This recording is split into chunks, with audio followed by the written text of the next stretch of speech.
Bismillahirrahmanirrahim. Alhamdulillahirabbil alamin. Wassalatu wassalamu ala asyrafil anbiya wal mursalin wa ala alihi washabihi ajmain. Okey, sebelum kita mulakan kelas kita pada hari ini, cikgu nak awak baca kita buka majlis kita dengan umur kita Al-Fatihah.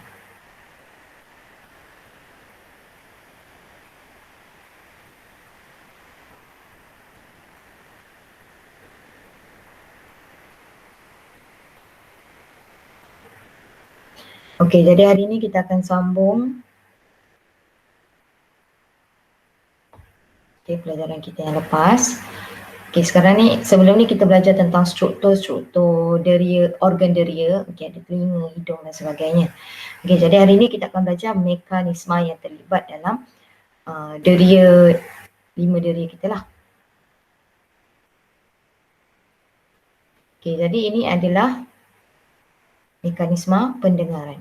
Okey, bagaimanakah kita mendengar? Okey, jadi bila katalah macam ada soalan, okey, terangkan mekanisme pendengaran.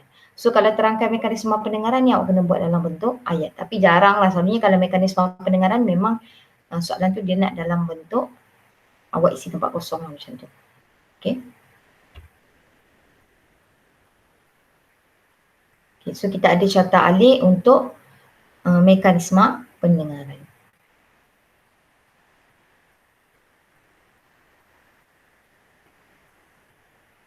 Okay, ni contohnya kalau kita ikut daripada gambar ni, okay, bunyi tu kita akan dengar gelombang bunyi, okay, daripada gelombang bunyi. Ini sekejap, saya nak bagi nampak semua. Kecil lah pula. Okay. Okay, contoh daripada sumber bunyi, okay, ni ada apa yang kita panggil megafon lah. Okay, daripada sumber bunyi, okay, dekat sumber bunyi ni sebenarnya ada gelombang bunyi. Okay, jadi sumber bunyi itu akan diterima oleh cuping telinga. Apa fungsi cuping telinga? Menerima dan mengumpulkan gelombang bunyi. Jadi kat sini sebenarnya gelombang bunyi. Okay. Kemudian gelombang bunyi ni akan dihantar melalui salur telinga. Salur telinga menyalurkan gelombang bunyi ke gegendang telinga dan menyebabkan gegendang telinga bergetar. Okey, gegendang telinga akan bergetar. Ni dia dua ni dah gabung. Okey, jadi gelombang bunyi akan dihantar ke gegendang telinga. Gegendang telinga akan bergetar. Bila bergetar maksudnya gelombang bunyi telah ditukarkan kepada getaran bunyi. Okey, ni kena alert lah gelombang bunyi, getaran bunyi. Okey, kemudian getaran bunyi ini akan dihantar ke tulang osikel.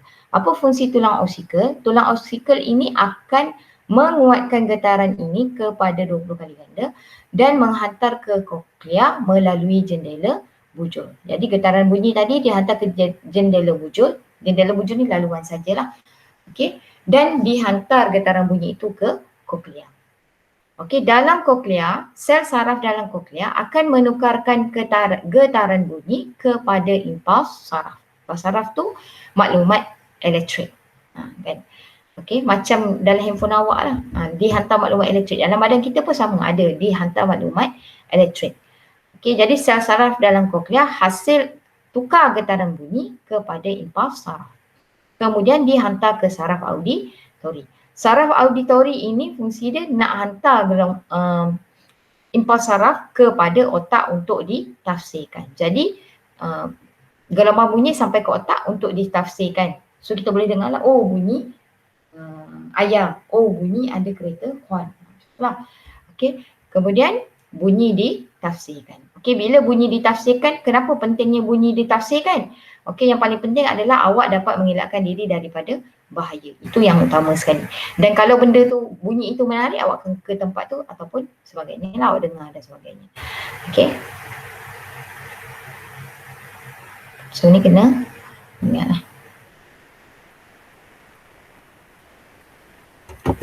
Okey, seterusnya. Okey, mekanisme penglihatan manusia. Kat sini macam ringkas je kan. Sebab kalau ikutkan dekat mata ni dia ada banyak fungsi-fungsi yang lain juga kan. Macam kalau dalam mekanisme penglihatan, bukan semua struktur yang terlibat. Sebab ada struktur yang elakkan pantulan. So itu tak terlibat dalam mekanisme penglihatan tapi membantulah. Tapi tak terlibat secara terus. Okey, so ni kita ada kira kita ada cahaya, ni ada lilin. Okey, jadi kita akan nampak lilin ni. Kalau ikutkan, okey, apa yang awak nampak dekat retina mata sebenarnya adalah terbalik. Okey, contoh kan ni pantulan cahaya pembiasan cahaya daripada atas. Sebenarnya dia akan, sebab cahaya ni dia bergerak lurus tau. Jadi bila dia masuk mata, dia akan berada di bahagian bawah mata retina. Okay, yang bahagian bawah akan jadi bahagian atas. So image yang terbentuk pada retina sebenarnya terbalik. Ini macam lebih kurang macam kamera lah. Kan, kalau kamera yang depan tu. Tapi kamera depan tu dia songsang sisi. Ni dia memang terbalik. Okay, dia songsang dia terbalik. Okay, kita tak sebut songsang sisi lah. Kita sebut songsang saja. Kalau kita sebut songsang tu maksudnya dia terbalik lah tu. Kalau songsang sisi dia terbalik tepi. Dia tertukar kat tepi. Okay. Jadi, sinar cahaya. Okay, ini sinar cahaya. Sinar cahaya dari objek memasuki mata melalui kornea. Okay. Diikuti oleh gelem air, kanta mata dan gelem maca. Okey. Lalu dekat tiga kawasan ni apa yang berlaku sebenarnya pembiasan cahaya telah berlaku. Sebab tahu awak tengok kan. Nampak tak dekat kawasan ni? Dia berlaku sedikit pembiasan cahaya. Kenapa berlaku pembiasan cahaya? Nak bantu untuk fokuskan image di atas retina mata. Ni berlaku dekat atas retina lah ni bentuk ni. Okey, semua bahagian mata ini akan memfokuskan sinar cahaya dari objek ke retina. Okey, kemudian sinar cahaya akan merangsang fotoreseptor. Okey, dekat atas retina ni ada banyak fotoreseptor untuk hasilkan impas saraf dan dihantar ke otak. Okey, melalui saraf optik. Okey, saraf optik. Okey, kemudian saraf optik ni akan hantar impas saraf ke otak. Jadi otak akan mentafsirkan impas saraf tersebut. Imej yang kecil dan dalam keadaan terbalik pada retina akan kelihatan tegak. Okey, tadi sepatutnya imej pada retina terbalik kan? Jadi kenapa awak nampak biasa je? Sebab otak awak dah tafsir kepada bentuk ataupun kedudukan yang sebenar. Bentuk masih lebih kecil tapi kedudukan tu sebenar. Okey. Awak dah belajar ni form 1 tak cikgu? Okey, kalau imej yang terbentuk pada retina ni dia adalah songsang, dia adalah lebih kecil dan nyata. Nyata tu apa yang kita lihat itu yang kita nampak tu nyata. Okey, lebih kecil, memang saiz yang kita nampak sebenarnya lebih kecil daripada saiz yang asal dekat mata kita. Dan dekat retina tu imejnya terbalik. Kenapa awak nampak tak terbalik sekarang? Sebab sudah ditafsir oleh otak. Okay, ni ada model lah dekat makmal kan. Tapi awak boleh lah nak tengok dekat internet banyak boleh cari.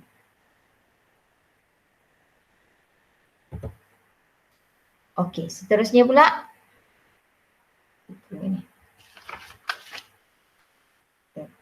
Okey, seterusnya kepekaan kulit pada bahagian yang berlainan terhadap rangsangan. Okey, ni awak kena buat.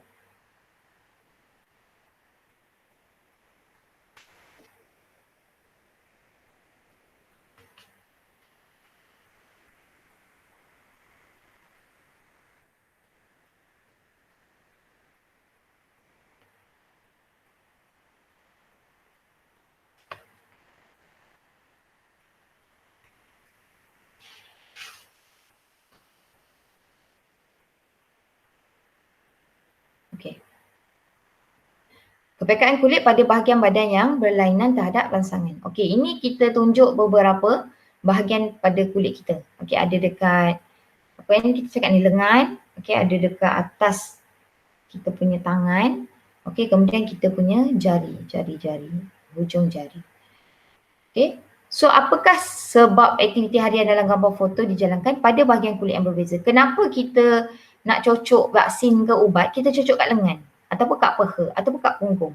Kenapa kita tak cocok dekat muka ke, dekat belakang leher ke? Okey, sebenarnya kenapa kita cocok dekat lengan? Sebab dekat lengan sebenarnya kepekaan tu kurang sensitif. Maksudnya kita kurang rasa sakit. Sebab apa kat lengan kurang rasa sakit? Okey, yang pertama, dia ada dua kemungkinan lah. Okey, sama ada dekat lengan kita ni kulit epidermis kulit tu lebih tebal ataupun reseptor kurang. Okey, jadi dekat bahagian lengan ni sebenarnya lebih kepada epidermis kulit kita yang lebih tebal. Okey, epidermis kulit kita yang lebih tebal. Okey. Okey, kalau dekat bahagian tangan, kenapa mak awak dia nak rasa susu tu panas ke tak, suhu badan kita ke tak, susu yang baik bila kita buat susu formula dia kena suhu badan manusia. Jadi 37, 36.7 macam tu. Okey, jadi kenapa kita rasa dekat atas tangan kita? Kenapa kita tak rasa kat tapak tangan? Kenapa kita tak rasa dekat kenapa kita tak rasa dekat tengah tapak tangan kita? Kenapa kita tak letak dekat tempat lain tak sesuai lah pula kan? Tapi kenapa kita letak susu tu dekat atas tangan kita kat sini, kat kulit atas tangan. Kenapa bukan dekat tapak tangan? Okey, sebab dekat tapak tangan, okey, epidermisnya lebih tebal. Dekat tangan yang ditunjukkan ni, epidermisnya lebih nipis. Okey, reseptornya lebih banyak. Jadi kita lebih peka terhadap haba. Okey. Okey, seterusnya braille. Kenapa orang baca braille dia pakai jari telunjuk, hujung jari telunjuk? Kenapa dia tak pakai hujung ibu jari? Okey, sebab dekat jari telunjuk ni dia lebih sensitif. Okey, lebih sensitif. Sebab tu orang yang membaca guna braille, okey, orang buta dia akan guna tu hujung jari. Okey. Jarang kalau awak pernah nampak dia tak pakai ibu jari dia. Dia akan pakai hujung jari telunjuk. Tapi sebenarnya hujung jari ni boleh dikatakan semuanya sensitif lah. Tapi jari telunjuk kita paling sensitif. Okey, so aktiviti 1.6 ni, okey, kalau boleh buatlah. Okey, buat dan kena ada 2 orang. Dia tak boleh seorang. Sebab dia kena orang yang berbeza yang test. Okey, jadi ada 1 pencukil gigi, ada 2 pencukil gigi. Okey, kemudian okey, awak cocok pada bahagian yang berbeza pada tubuh badan awak. Okey, kat sini ada belakang tapak tangan, hujung jari tunjuk, siku, lengan. Buat 3 kali. Ini kalau ikutkan, okey, kepekaan awak semua tak sama. Okey, kepekaan awak tak sama. Belakang tapak tangan, hujung jari tunjuk, siku, lengan. Yang mana yang paling peka? So, tak sama setiap seorang. Tapi dia akan lebih kurang lah jawapan dia sebenarnya.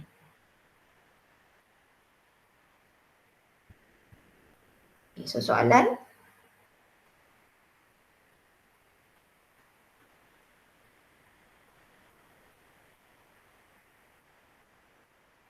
Okay, yang pertama, kulit pada bahagian badan yang manakah paling peka terhadap rangsangan sentuhan? Jelaskan pemerhatian anda. So kalau ikutkan, okay, kalau ada soalan yang lebih kurang macam ni, awak boleh tengok berpandukan jadual lah. Okay, tapi kalau tak ada jadual, so kena jawab berdasarkan kefahaman awak, konsep yang awak dah faham.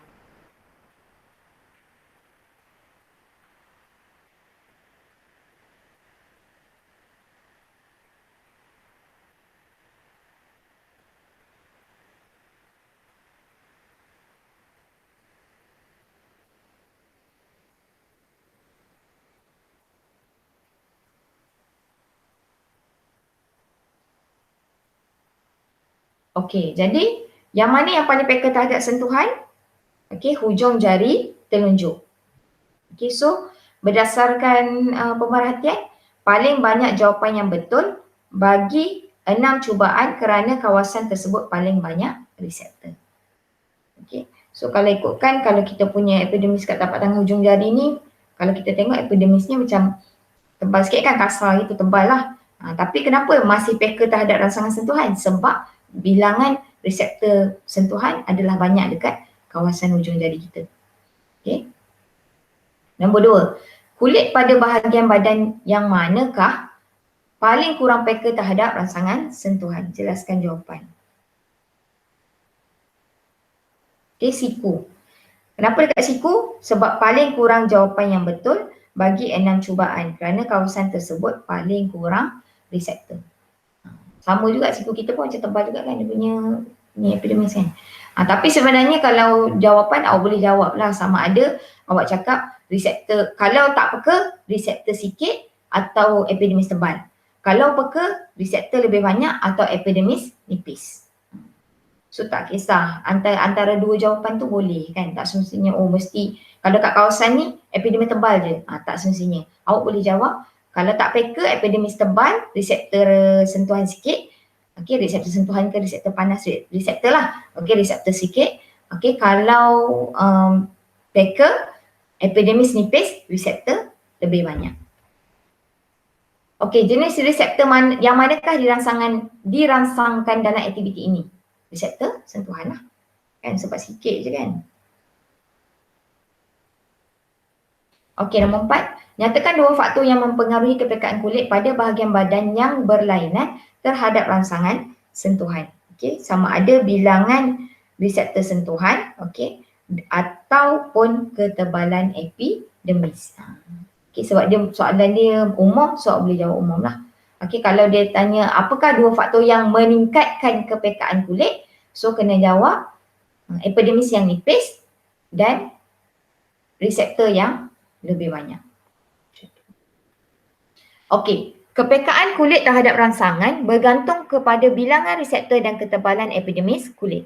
Pentingnya perkataan epidermis. Pernah 2 tahun lepas, okey, bila pelajar tulis kulit, salah. Dia kena tulis epidermis. Okey, contohnya hujung jari sangat peka terhadap sentuhan kerana di hujung jari terdapat bilangan reseptor sentuhan yang banyak dan epidermis yang nipis. Okey, lidah, hidung dan bibir juga sangat peka terhadap sentuhan.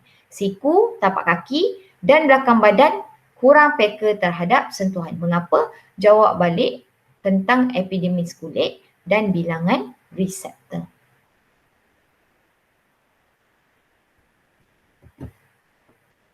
Okey, kepekaan lidah terhadap rangsangan rasa yang berbeza. Okey, lidah boleh kesan 5 jenis rasa: manis, masam, masin, pahit dan umami. Setiap rasa dikesan oleh reseptor yang berbeza. Kalau manis, reseptor manis lah. Okey, masam, reseptor masam lah. Okey, jadi mari kita kaji kawasan lidah. Yang ni pun awak boleh buat, tapi kena buat 2 orang lah, kena bantuan adik awak ke apa. Okey. So kawasan lidah, tengok kawasan lidah ni ada A, B, C, B sama, C sama, ada 2 bahagian. A, B, C, D, E. So awak kena minta adik awak, adik-beradik awak, mak awak, ayah awak, okey, letakkan jus dekat bahagian setiap bahagian tu. Okey, contoh kan, A, dekat bahagian A, letak manis, letak masin, letak masam, letak pahit, letak umami.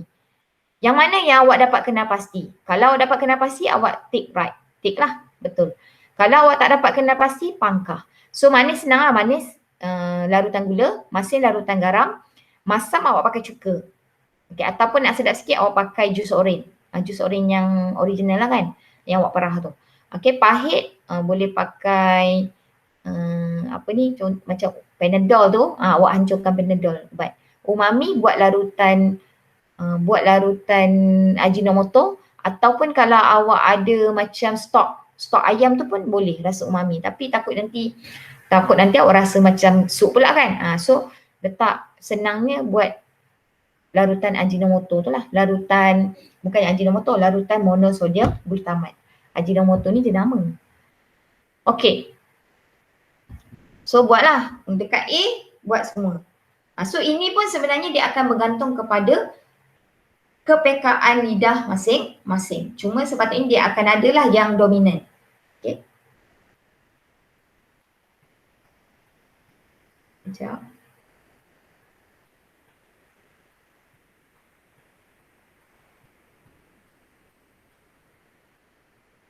Okey, mengapakah pasangan anda perlu berkumur setiap kali hendak menguji rasa larutan yang lain? Okey, contoh macam A tadi, awak dah letak, kawan awak dah letak, adik awak dah letak yang manis. Sebelum awak nak cuba yang masin, awak kena kumur dulu. Okey. Kenapa kena berkumur? Untuk pastikan tiada sisa larutan lain yang tertinggal dan hanya satu rasa larutan dikesan pada setiap percubaan. Okey. Kita nak pastikan ada satu rasa je. Tak nak ada satu rasa yang sebelum tu manis ke dan sebagainya. Okey. Nombor 2, kawasan lidah yang manakah dapat mengenal pasti semua rasa larutan? Maksudnya yang mana yang dapat semua betul? Okay, dekat kawasan A ke, B ke? Okay. Okay, kalau ikutkan, okay, semua kawasan dalam lidah dapat mengenal pasti semua rasa larutan. Kalau ikutkan sebenarnya semua boleh rasa, cuma kepekaan tu berbeza-beza. Okay, sebab tu nanti ada yang tak dapat rasa, ada yang dapat rasa. So kalau ikutkan sebenarnya lidah kita dapat je, kena pasti. Cuma yang mana, kawasan mana yang lebih peka terhadap rasa masam, masin dan sebagainya. Okey, yang ketiga, kawasan lidah yang manakah paling peka terhadap rasa? Jelaskan pemerhatian anda. Kedua-dua belah pinggir lidah adalah paling peka terhadap rasa kerana mempunyai bilangan reseptor yang banyak. Pinggir lidah maksudnya B dengan C. Dekat B dengan C tu boleh dikatakan paling peka terhadap rasa. Okey, sebab apa? Sebab ada reseptor yang banyak. Reseptor yang banyak dan reseptor yang banyak jenis. Okey. Okey, seterusnya yang keempat, kawasan lidah yang manakah paling kurang peka terhadap rasa? Jelaskan. Okey, yang paling kurang peka, okey, bahagian tengah lidah. Okey. Kerana mempunyai bilangan reseptor yang sedikit.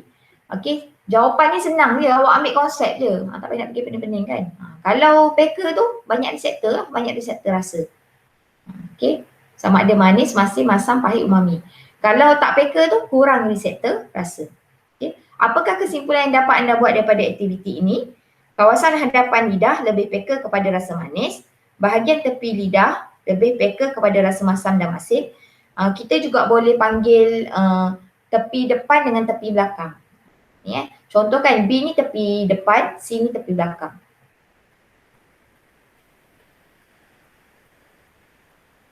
Bahagian belakang lidah lebih peka kepada rasa pahit dan bahagian tengah lidah lebih peka terhadap rasa umami. Okey, awas jangan merasa sebarang bahan kimia dalam makmal tanpa kebenaran guru.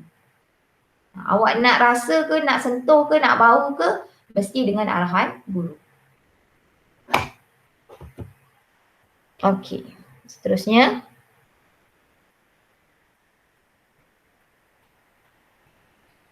Okey, kawasan berbeza pada lidah lebih peka terhadap rasa tertentu.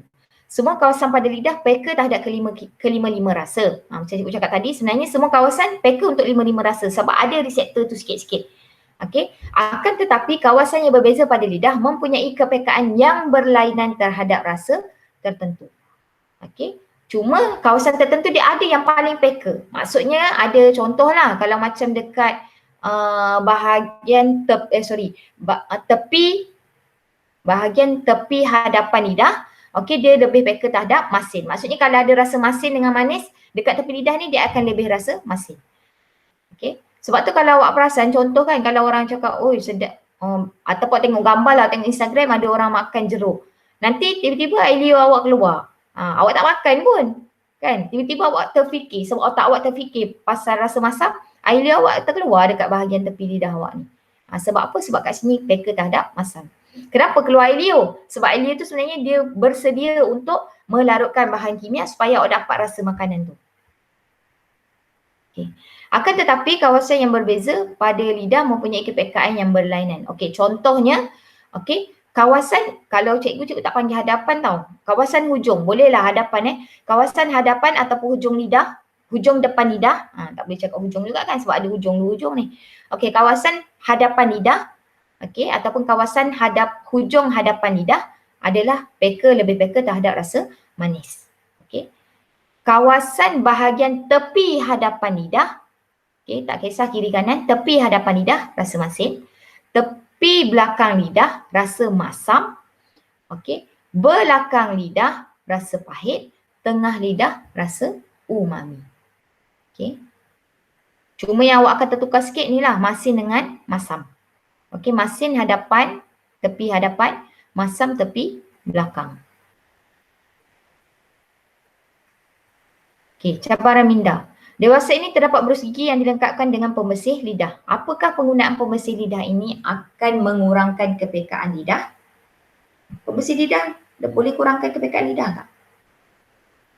Cuba fikir.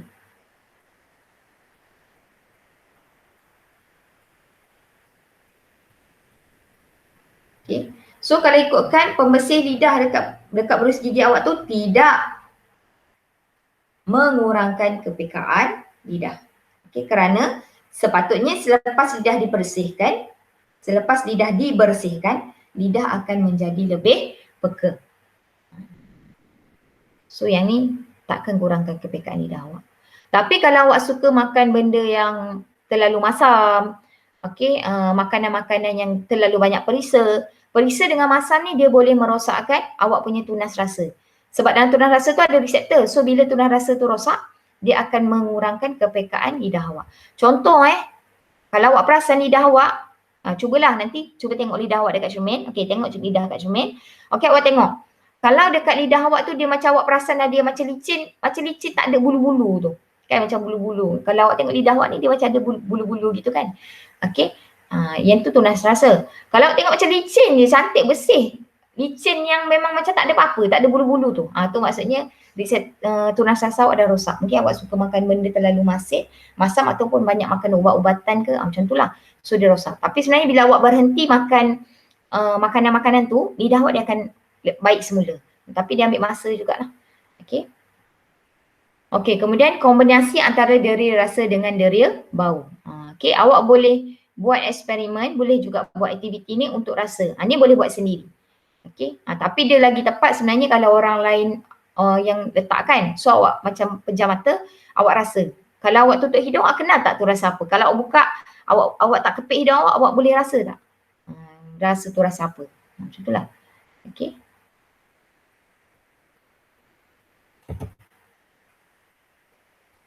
Okey, contoh hidung dipicit dengan hidung tidak dipicit. Okey, boleh kenal tak perisa anggur, oren, mangga dan strawberry? Okey, pastikan pasangan anda tidak alergi kepada semua perisa minuman kordial yang dikaji. Kalau alergi janganlah pula kan. Okey.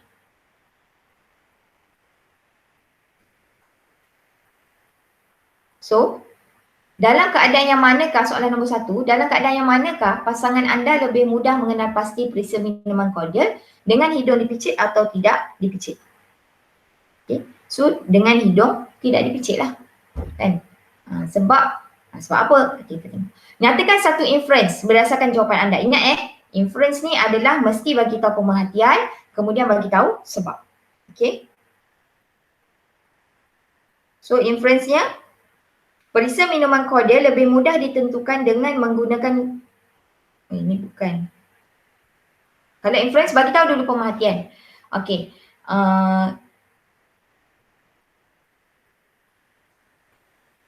Okey.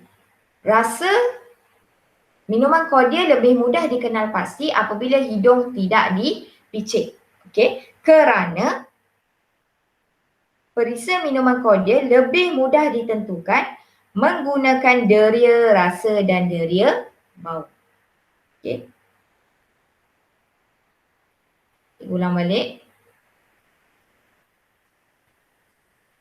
Minuman kordial lebih mudah dikenal pasti apabila menggunakan kombinasi deria rasa dan deria bau.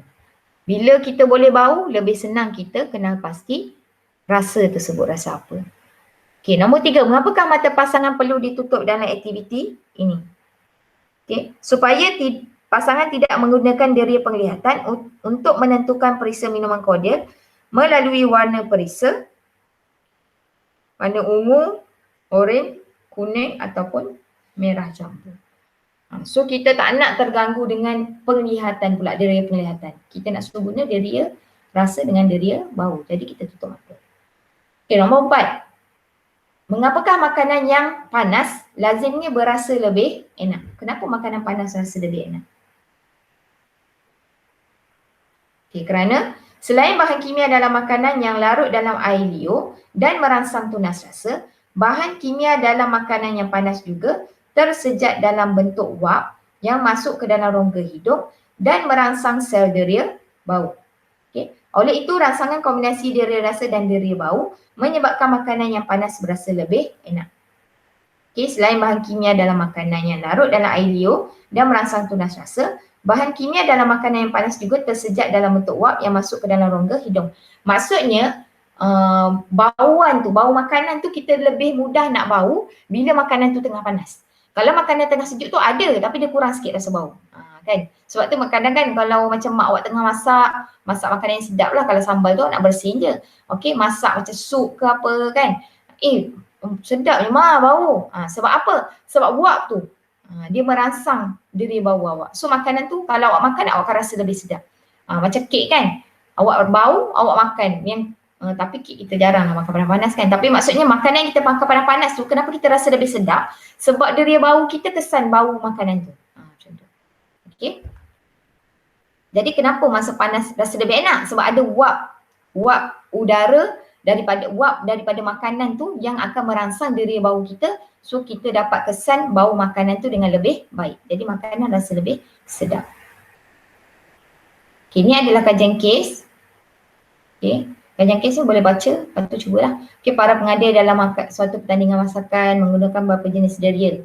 Okay, nyatakan jenis deria yang dilakukan. Mestilah penglihatan, deri rasa, deri bau kan. Okay, apakah jenis deri yang dihubung kaitkan dengan deri rasa? Deri bau lah. Okay, pernahkah anda melakukan aktiviti harian seperti ini? Apakah kombinasi deri yang diaplikasi dalam aktiviti awak main handphone awak? Okay, deri sentuhan, deri penglihatan. Okay, mungkin deri pendengaran anda juga. Apakah kepentingan kepekaan kombinasi organ deri untuk melakukan aktiviti ini? Okay.